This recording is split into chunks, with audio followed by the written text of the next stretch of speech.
welcome to Toad TV. I am Mary Beth. I'm Helen. We are the creative hands and minds behind Toad Hollow.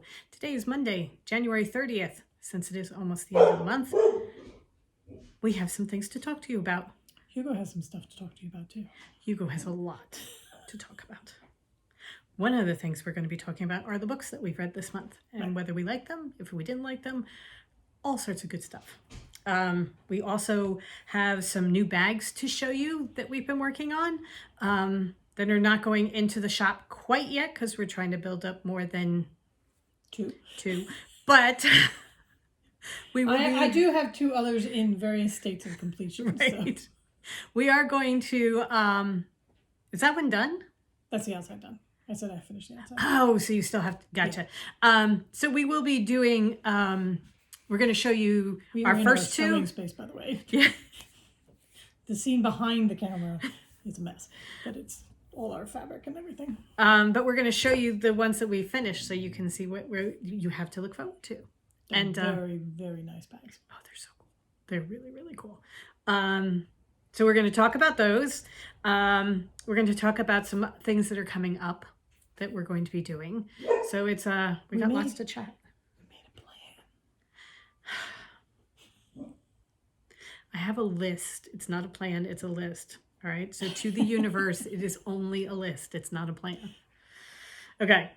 We are not being so silly as to like make dates for these lists or anything. It's just a list. See, look. That we would like to get done. A list of things to do. All right. All right. So what shall we start with the bags? Yes. Now that we've teased the bags, we'll start with them. Okay. So we were talking about trying new bag patterns and things that took scraps, because we had the scraps. Right. So we're working through some of our scraps. So this is a scrappy drawstring bag that we did. We did it two different ways. Helen did it one way and I did it another. And we're going to show you now. What's really funny to me is based on our personalities and how organized you like to be and you like to have everything in place and everything like that. The fact that I went with the more orderly and I prefer it, squares, and you went with those more crazy quilting kind of thing. Just it's kind of amusing to me. It's because this is how my chaos gets let out. All right, so here is yours. I choose to wallow in my chaos and pretend that I am very neat and orderly with my perfect little points. Oh my God. This is the bag's going to come in 3 sizes.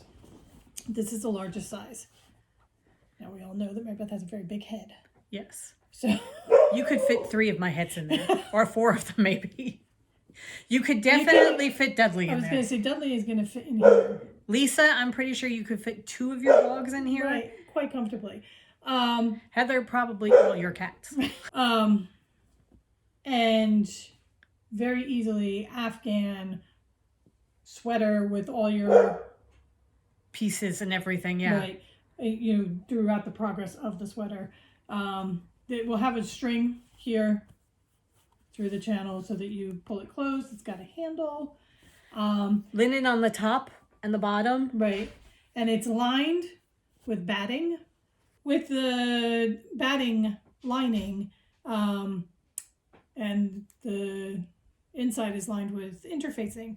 It's like a bucket, so it stands on its own. It's a very sturdy bag. Yeah, but it's also, the batting gives it a squishy kind of quilty. It's got a nice flat bottom and big. Yeah. So it's really, I just think it's the linen just gives it such a nice, smart look to it. It does.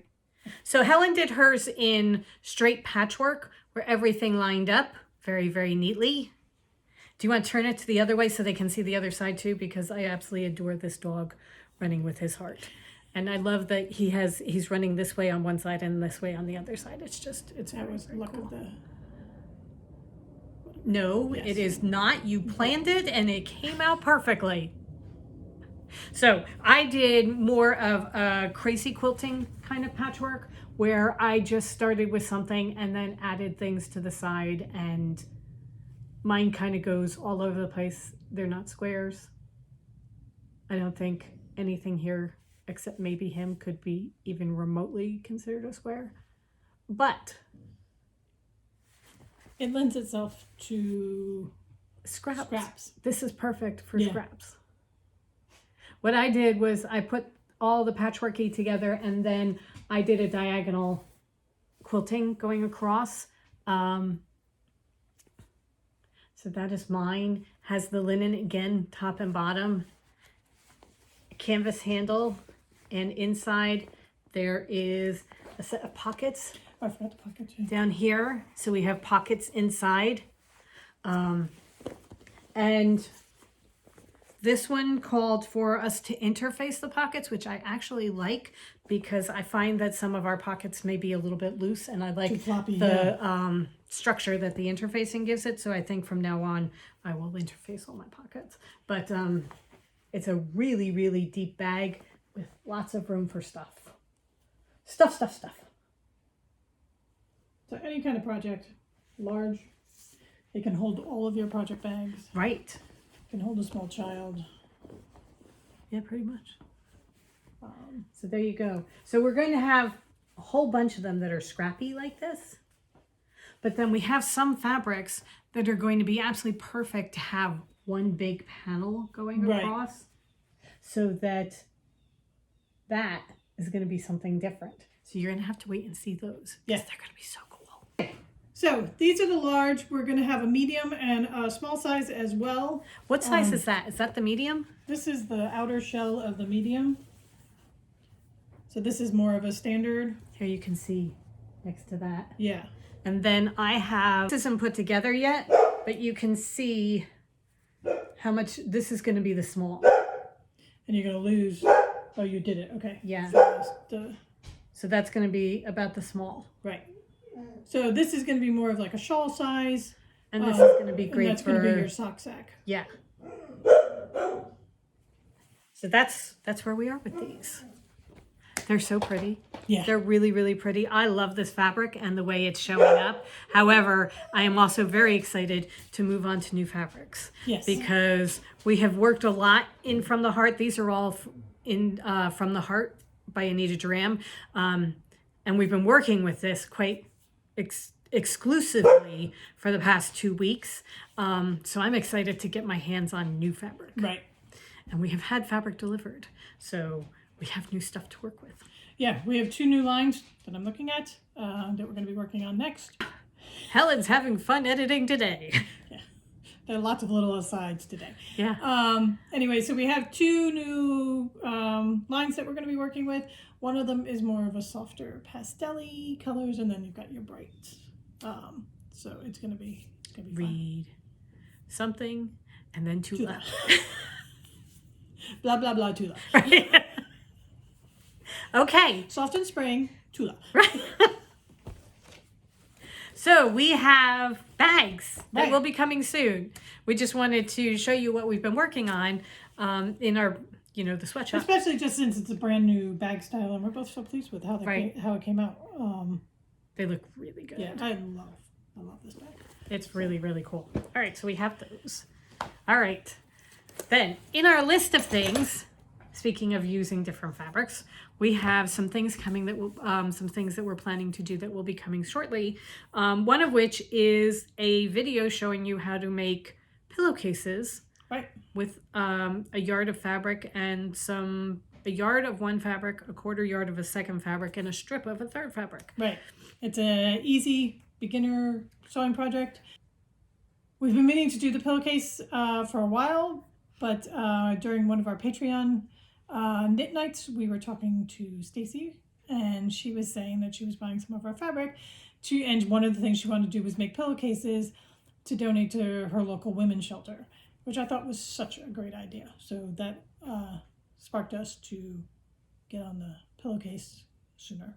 Right. So we are going to do that video. We have lots of things that we have planned to make with these new fabrics. We have each picked out a quilt top and a table runner pattern that we're going to be working on. I love having wheels on my chair, by the way. Exit stage left. So I am going to be making a gypsy quilt out of one of the fabric lines.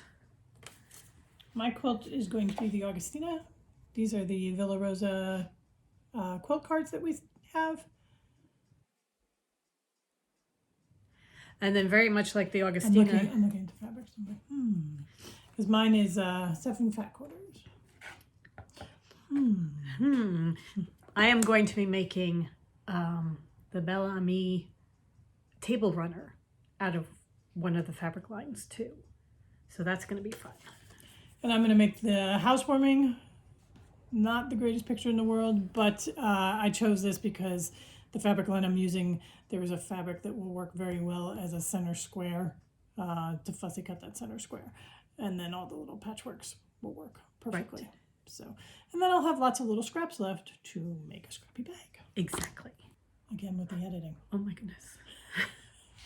Okay, so some of the other things that we have planned over the next couple of weeks, it's not going to be, we're learning that we're not going to get everything that we want to get done this week, but hopefully over the next 2 weeks. Right. We want to try some placemats and an apron or two and a different bag pattern that's going to be more for stitchers. Right. So we want to try that. And also some working with a new cross stitch bag pattern. So we have a bunch of different things that we want to try, and we're going to hopefully get them onto the schedule. Right. And be filming as we go along. Right. So we'll do the video for the pillow, and then as we make our quilts, we'll make videos on that and everything. So it'll all be. So now the quilt for the video for the quilts, is that going to be a how-to video, or is it going to be more of a, hey, here's this, and now here's this, and well, now here's this? I think it's going to be now here's this, yeah. Because we can't do the how-to so much without giving out the pattern. Right. And we don't want to. Okay. Gotcha. All right. So anyway, one of the things we're going to be making are more napkins, because Helen made napkins out of from the heart pattern, or from the heart fabric that we've been using, and we love them. Yeah. They're so nice. I have to say, after the first wash, they just got so soft. So we want to have napkins in all our different lines. Right. So we're going to try that. Also, I was talking to Patreon when we had our Patreon group, and there is a rabbit pattern that you use using scraps that I'm kind of interested in seeing if I can do that. Helen just interrupted me again. Anyway, I think it would be so cool to have a rabbit in each of the different fabric lines. So I plan to do that. So yeah. There are lots of different things that we have planned. Okay, so what are we doing? One of the things that the universe is throwing at us to derail us right off the bat is somebody's getting his new fence this week. So. We have been working on this for about a month and a half. Right. However, tomorrow the fence people are coming. Right. And somebody is going to have a fenced-in part of the yard that he gets to run in. Right. So this will be good for everybody. I was going to say everybody on multiple levels. However, there has to be some yard clearage. We both have gotten some work on it done, but since they are now coming tomorrow morning, we need to finish that. So just need to move some trees out of the way. Move some trees out of the way. No big deal. We watch Gardeners World for Pros. Monty will tell me how to do it. Right. He already has. It includes digging. Right. Lots and lots of digging. They're very small trees.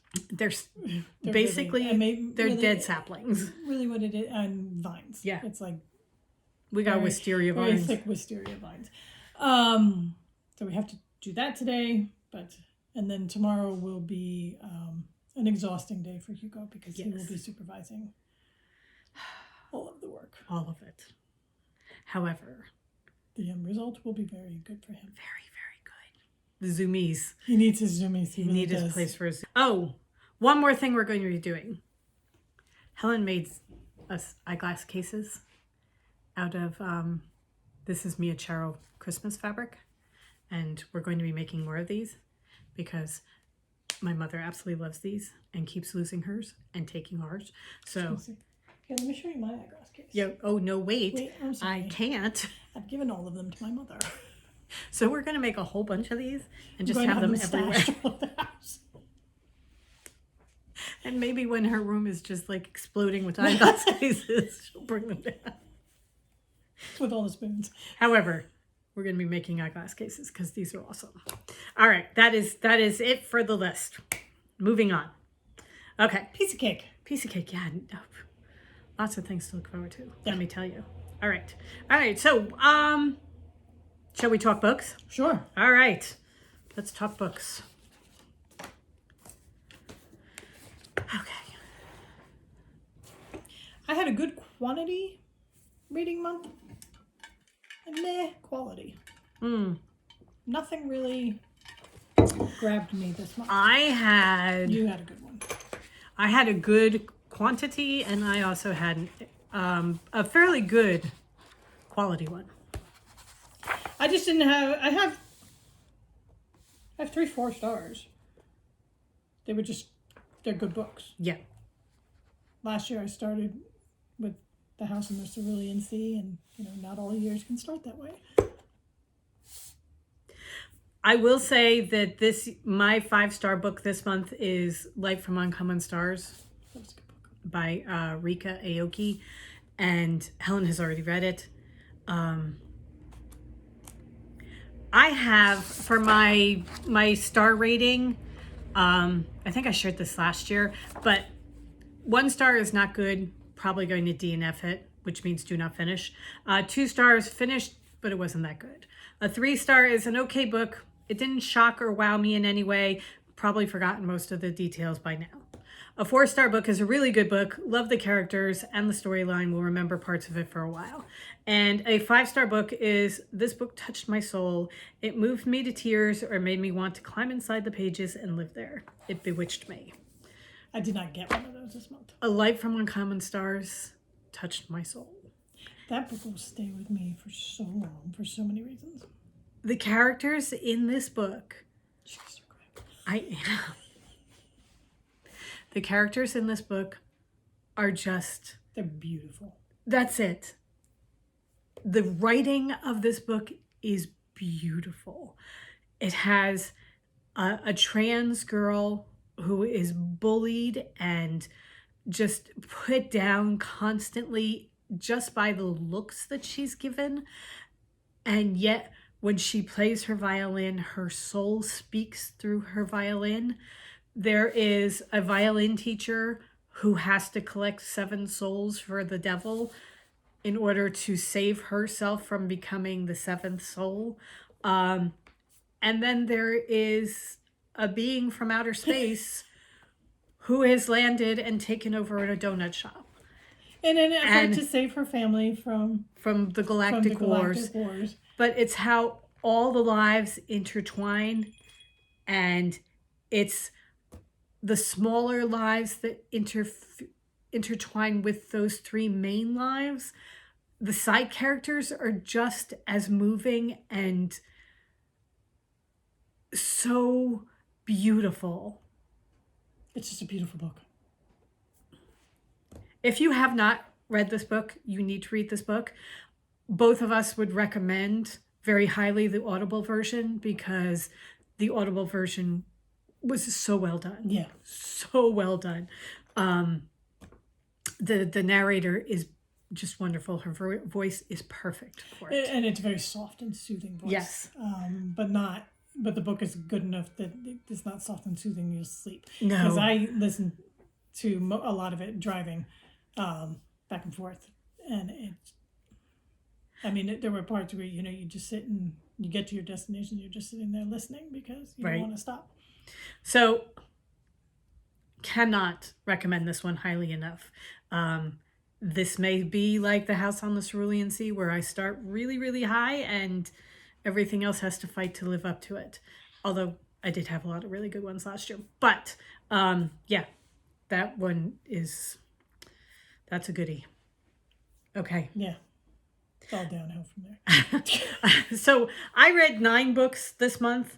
I am on my 10th and I am listening to my 11th, which will be my Audible one. I have a chance of finishing the Audible one this month. I'm pretty sure I'm not going to finish the physical one. So I'm going to be at either 9 or 10 for the month.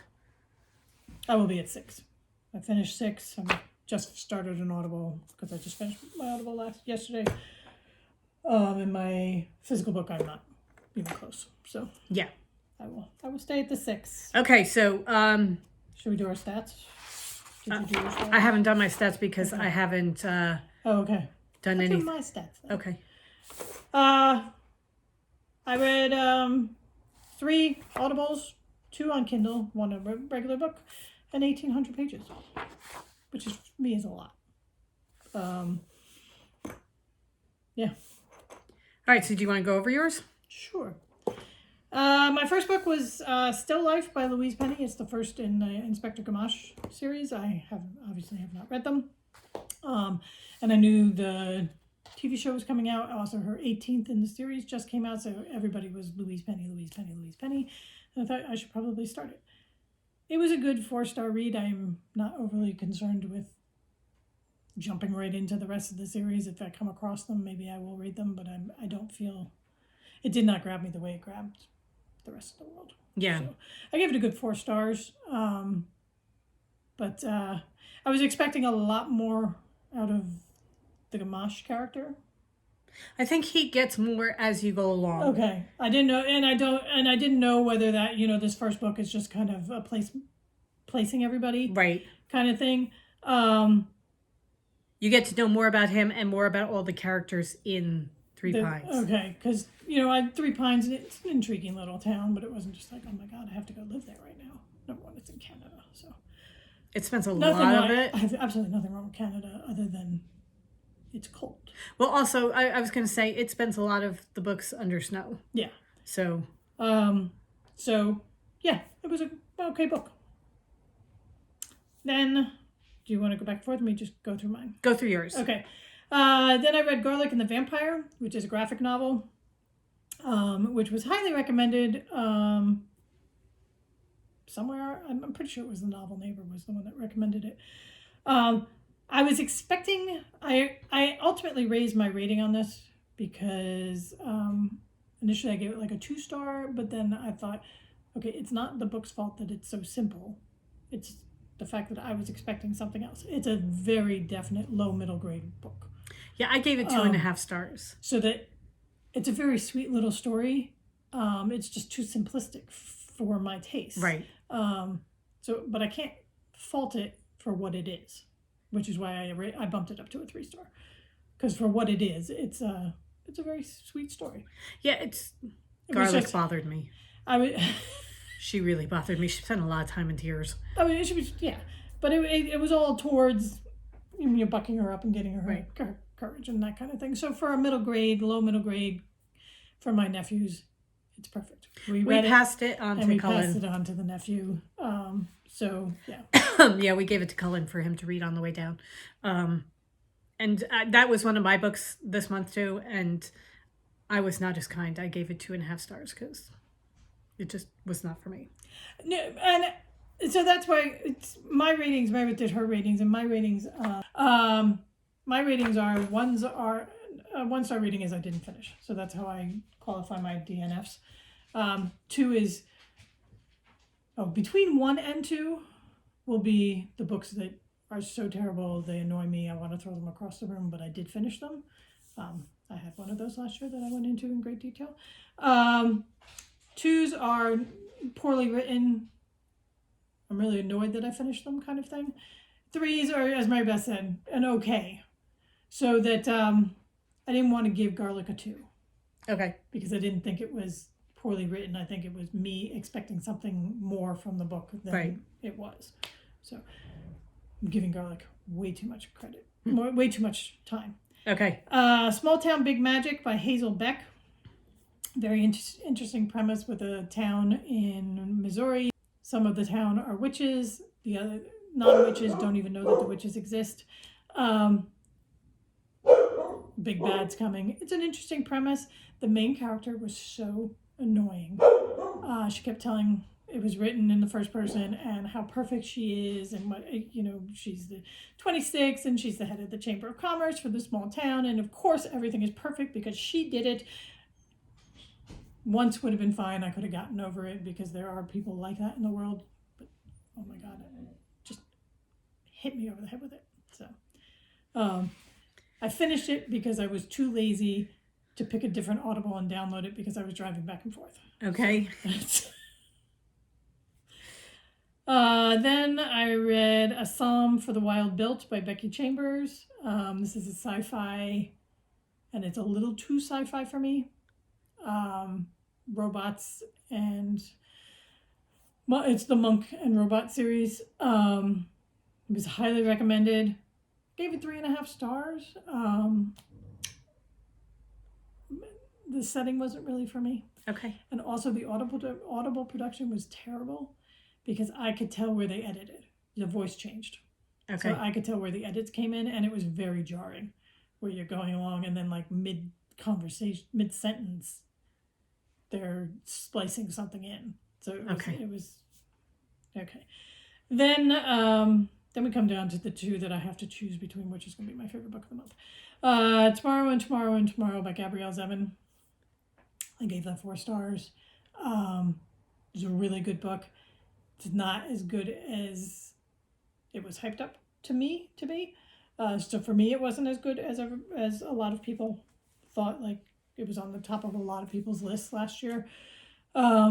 Very well written, very cold writing. Yeah. Reminds me of Donna Tartt.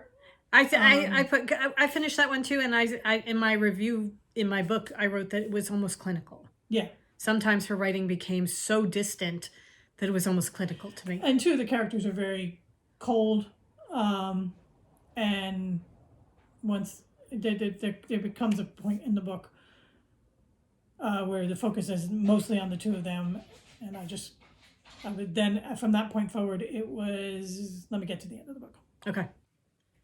Okay, I've just come back from walking Hugo, who evidently needed to go outside and sniff. I said to Helen, there wasn't much else. It was just it's a glorious day. Yeah. And Hugo likes to be outside, so.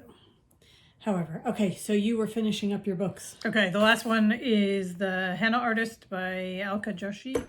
And that is very good. And it's the first in a trilogy, which I'm excited about. Oh, good. Good.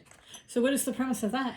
That is a woman in 1950s India who leaves her abusive husband and goes to strike off and make a life of her own, which in 1950s India is not an easy thing, but she has drawing talent. So she becomes a henna artist for the ladies of the city, and it's all about life in India at the time and the caste system and that kind of thing. So it was very interesting to read about a culture I know very little about.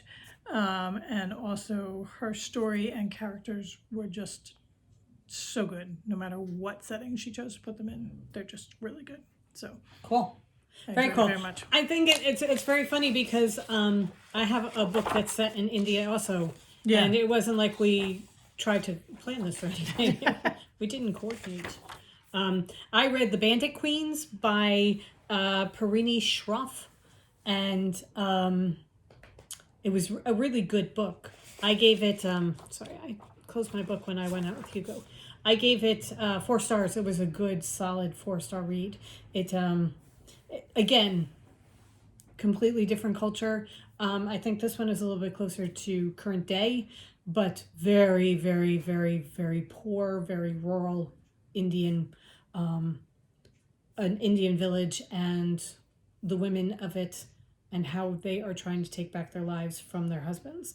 And I was saying to Helen the other day that I'm getting very frustrated for these women who have to put up with, at one point, one of the women's talking about how you get slapped around by your husband and it's marriage. That's just considered marriage, you know.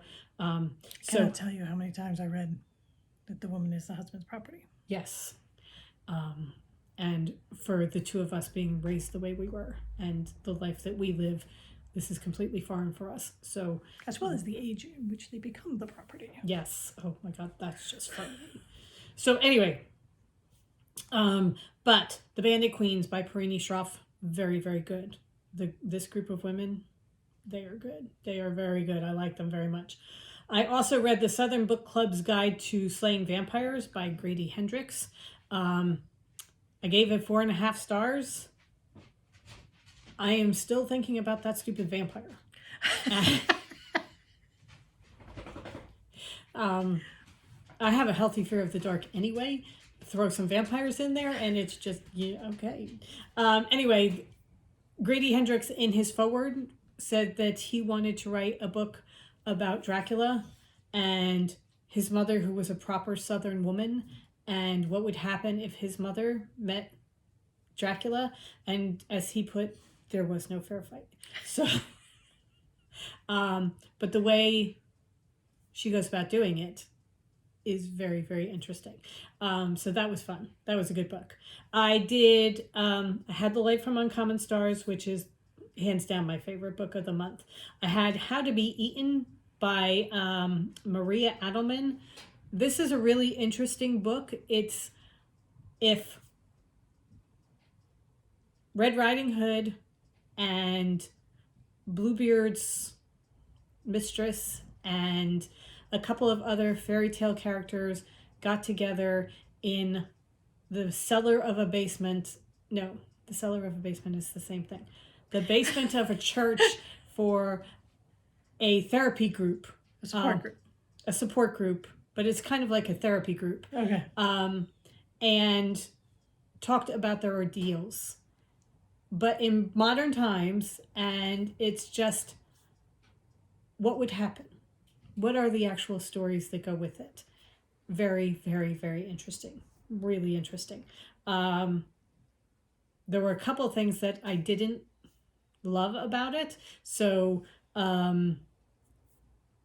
those brought it down to a 4 from a 5 for me, but it's still a very, very good book. I really like that one. I did Garlic and the Vampire also. I listened to Dear Daughter by Elizabeth Little. This is the first one that I listened to by her. We have another one also, don't we? Pretty as a picture. It's a really, really interesting story. This is a whodunit. A socialite, kind of like a Paris Hilton, is accused of murdering her mother. And she goes to jail for 10 years. And then the Los Angeles Police Department finds that some of the evidence was tainted or exaggerated. And she gets let out on a technicality. And now she has to figure out who did it. And one of the questions she's trying to answer is, did she actually do it because she blacked out? So she has no idea. So she's trying to figure things out. I gave it 3.5 stars. It was a good book. I did not like the end. The end really made me angry. Really angry. So I took the end more in stride than you did. Yeah. Because it was a 4-star for me last year. But it's a good book to listen to. And it's a very good, very entertaining audible. Yeah. So yeah, no, I thought as is that. The other one, Pretty as a Picture. I'm looking forward to doing that too. She is a fascinating character in Dear Daughter. Yes. She is very, very good. She writes awkward people very well. She is awkward. I did Tomorrow and Tomorrow and Tomorrow. I gave that one, I brought that down from 4.5 to 4 because the more I thought about it, the more it bothered me, certain parts of it. But it was still a very, very good book. I did Delilah Green Doesn't Care by Ashley Herring Blake, and then I followed up with Ashley Parker Doesn't Fail. This is a series of books that are set in a smallish town where it's kind of like a rom-com Hallmark movie, but almost all the characters are LGBTQ, so it's really interesting. I gave the first one 4.5 stars. I really enjoyed that one. The second one, I only gave it 3 stars because it was basically the same story, only a slight change in characters and a slight change in venue. So, but otherwise it was almost exactly the same thing. So I was kind of disappointed that it was so similar. I probably shouldn't have read them back to back, but I liked the first one so much that I just jumped right into the second one. I'm finding that a trend in some of the book talk darlings. Yeah. The debut novels get so much press and so popular, and rightfully so, and then it's almost like they churn out the second book way too fast, and it's just taking the same outline, changing a couple things, and putting out the same book essentially. Right. And I would do Delilah Green Doesn't Care and leave it at that if I were you. But the book that I am listening to right now is The Last Thing He Told Me. Laura Dave is the name of the author.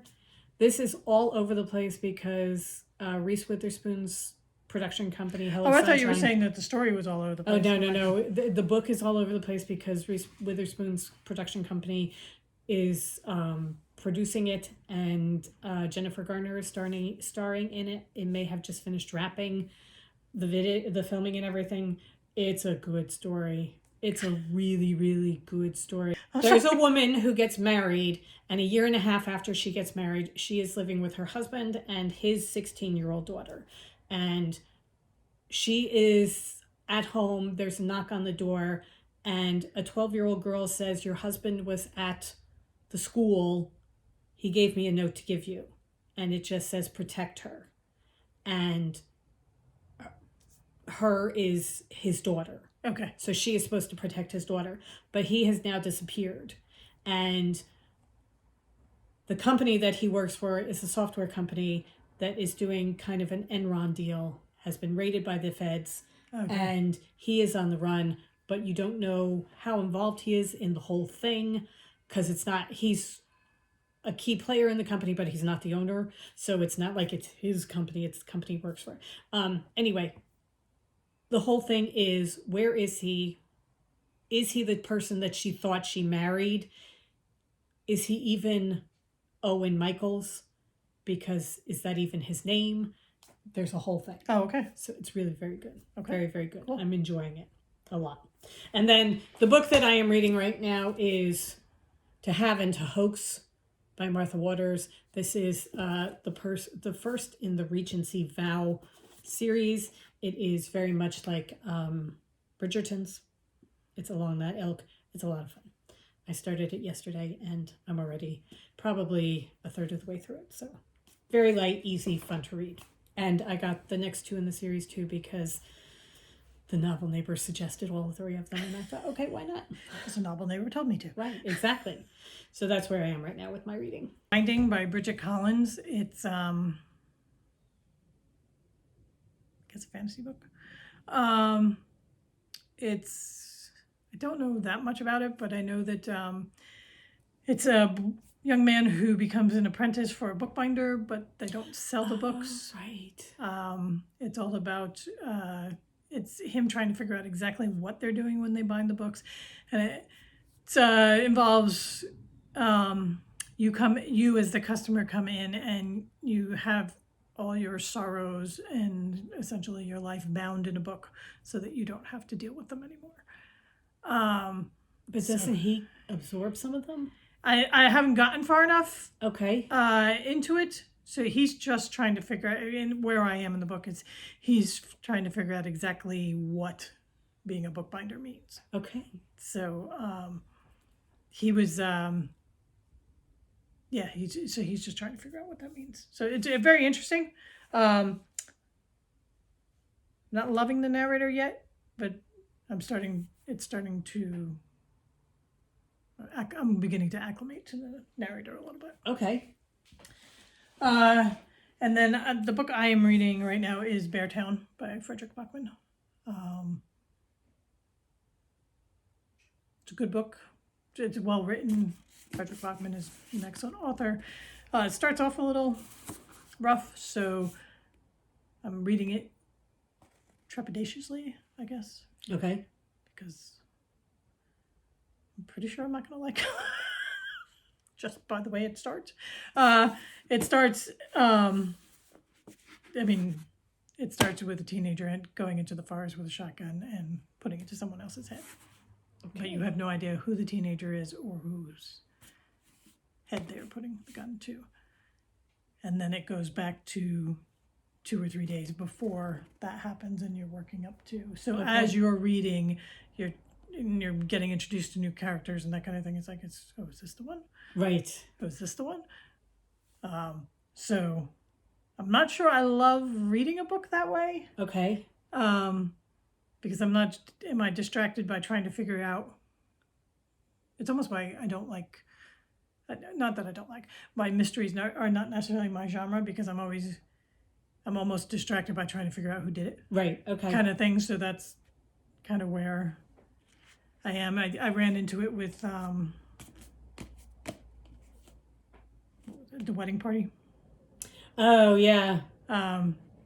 Where you were trying to figure, because you didn't know who died. Right. Or who did it. Until the end, you just knew that somebody died. And from the group of people. So that it's that kind of thing. So, but the characters are very compelling. Okay. And it's about hockey, which You're a pro. you would not think would entice me. Right. So, because and rightfully so. Beartown is hockey. I mean, the hockey is their life. And I'm with like one of the characters. We're like, it's hockey.